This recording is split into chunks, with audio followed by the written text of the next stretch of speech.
The next story that we're going to do here is one that I would have not have believed was still happening these days. I thought we had laws or rules or something in effect that prevented this from happening. It turns out it's not the case.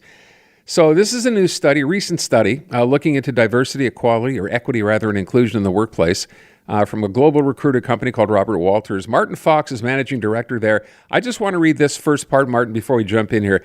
It says nearly 4 in 5 employers, so it's roughly 77%, prioritize personal connections over skill sets when making hiring decisions. So, as I said just a second ago, I would have thought we were not doing this anymore. We had laws in place or something in place to prevent this from happening. How is that still the case? Yeah, I know it's quite surprising to see, Aaron. So I think this is something that is still bubbling away in the background, despite everything that you hear about DEI and, of course, the laws that are in place. But we surveyed close to 6,000 people, and this was the feedback that we got. So it's clearly still around, and you can see that, and we certainly see that from where we sit when it comes to hiring practices in Canada. Okay, so then, and I will point out, by the way, this is Canada we're talking about, right? We're not talking necessarily about the U.S. here. I'm not sure that it would be a whole lot different there, or possibly even worse. But that said, we know this based on the study that you've conducted here. The question then becomes, when people look at this and go, as I did, I can't believe this is still happening, where's the solution here to trying to finally kind of level the playing field, if you will? Well, there's a few different things I guess we could talk about for companies to prevent this. So, one of the shocking stats, only 11% of organizations have clear measures in place to prevent it. So what can people do? What could be a solution? I think from a recruitment and attraction perspective, establishing clear hiring and promotion policies, get those in place so they prioritize merit and qualifications, mix up an interview panel so that is diverse, that it includes people from other teams, so they have outside or unbiased perspectives. A lot of companies are moving to implementing blind recruitment processes to reduce these biases. So, removing the name, the gender, name of school, locations where they live, all of those things to give a hiring manager no biases when going into it.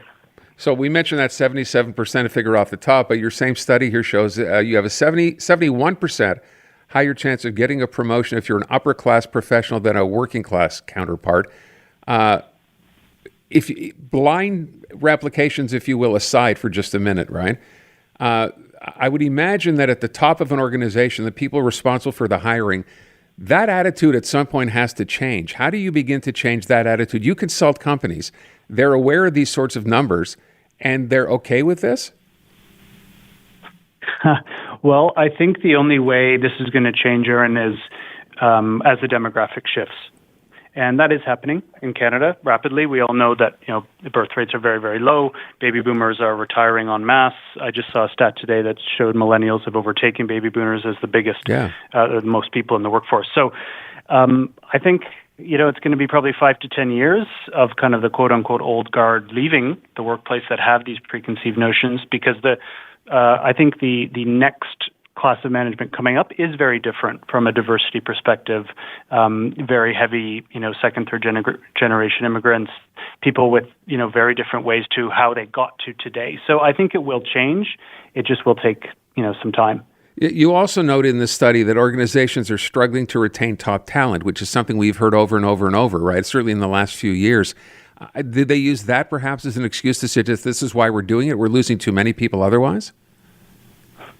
Yes, they do. And I think this is where people would make the argument for the positivities of this.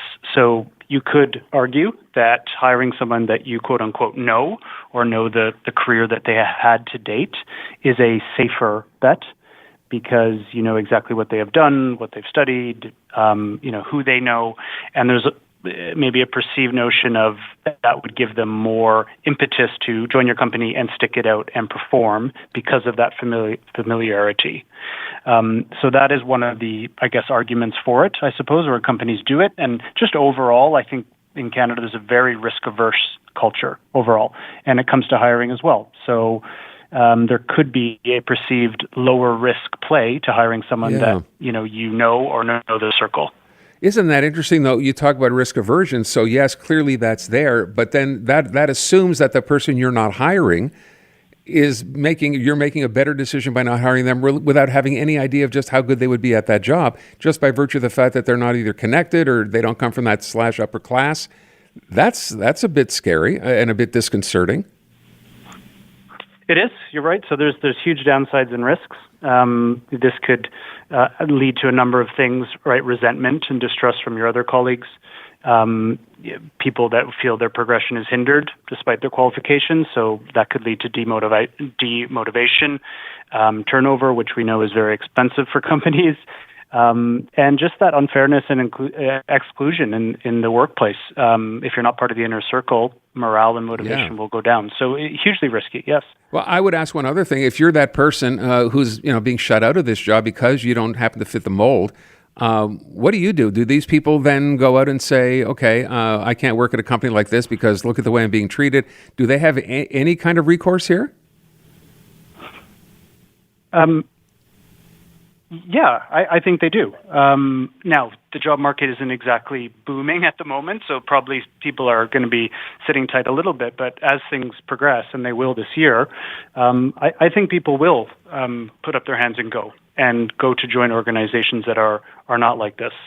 And they will have options. I think there's just a lot more research that has to go into picking that firm that you are going to work for.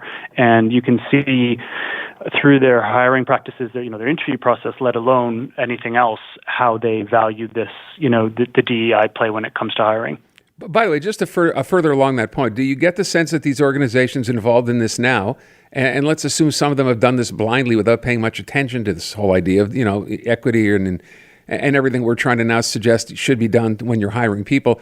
Are they becoming aware of this? And by virtue of the fact that they're becoming aware, have they actually said they're going to change? You mentioned some now doing blind applications. Is that something you're seeing a consensus of when you talk to these companies? No, I wouldn't say it's consensus across the market. I think organizations are aware that they're doing it, but they've just done it for so long that they default to it. But you do see that there are firms that are putting in things like regular employee surveys, for example. So that would assess the employee's perception of inclusivity and fairness in the workplace. Companies that do that are seeing it firsthand, the feedback. Some are tracking diversity metrics, so the representation of various groups within the workforce, the leadership positions, and some are going as far as to seek external validation for their efforts. So there are firms, ours included, that can offer like a diversity audit, for example, to actually show you this is where you are and this is where you should be. So there are definitely tools. Some organizations are, but I'd say largely a lot of places are lagging behind. Yeah. Just as a final question, I mean, the other side of this coin, of course, is the people suggesting that the idea of diversity, equity, and inclusion here will end up promoting people perhaps who didn't necessarily need to be promoted in the first place to fulfill these quotas. Are you hearing that from anybody or companies?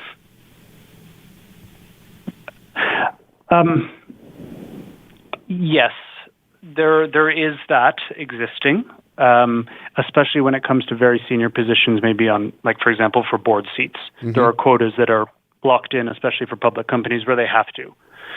So, yeah, there's arguments against that, of course. But I think that is less of an issue here than the nepotism issue at hand. Yeah, I bring that up, of course, not in businesses. I'm not familiar there, but I know in universities, perhaps, this has become a big issue in the last, say, 6 months or a year, right? This whole idea of diversity and equity and inclusion and ignoring people, perhaps, who might have been otherwise selected to become students or professors. I'm just wondering what the scene is like as far as corporations go. So it's a situation, but not as pronounced, you saying, in business as it would be to the example I've given. Yeah, that's okay. Accurate. By the way, if people want to read up, where can you access this data? If people want just to get an overview of what you've done here, this study, is it available anywhere? Online, for example? Yes. Yeah, it would be on our website, which is robert-walters.ca. robert-walters.ca. All right. Martin, I thank you so much for the time. Appreciate it. Thank you for having me today, Aaron. Yeah, you're welcome.